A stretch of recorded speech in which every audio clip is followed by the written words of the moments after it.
តើនរណាអាចគិតដល់ថាការយកប្រដាប់ជូតឥដ្ឋទៅជ្រលក់ក្នុងទឹកស៊ីម៉ង់ត៍លាបពណ៌ផ្កាឈូកហើយផ្គុំវាបញ្ចូលគ្នាអាចក្លាយជាកន្លែងដាក់ចំណីបក្សីដ៏ស្រស់ស្អាតបែបនេះបានបន្ទាប់មកស្ត្រីរូបនេះបានយកបន្ទះឈើមកវាស់វែងរួចខ្ទាស់វិសយ៉ាងម៉ត់ចត់ដើម្បីធ្វើជាកាំជណ្ដើរឈើដ៏ប្រណិតនិងរឹងមាំនៅមុខផ្ទះមិនតែប៉ុណ្ណោះនាងបានច្នៃទុយោទឹកជ័រដោយខួងរុនរួចដាក់ដីដាំដើមស្ទ្រូប៊ឺរីតាមរបងដោយប្រើដបទឹកធ្វើជាប្រព័ន្ធស្រោចស្រពដំណក់ទឹកដ៏ឆ្លាតវៃចំពោះបញ្ហាទឹកដក់ក្នុងទីធ្លាផ្ទះជាងបានជីកដីជាចង្អូរ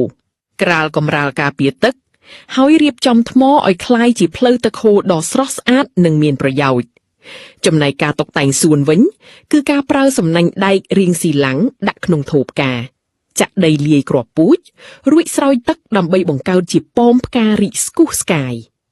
ជាចុងក្រោយការយកបន្ទះឈើមកដំឡើងជាកៅអីវែងដ៏រឹងមាំរួចដុតកម្ដៅដោយភ្លើងដើម្បីបង្កើតជាពណ៌ឈើក្រៀមបែបធម្មជាតិនិងបុរាណគួរឲ្យទាក់ទាញបំផុត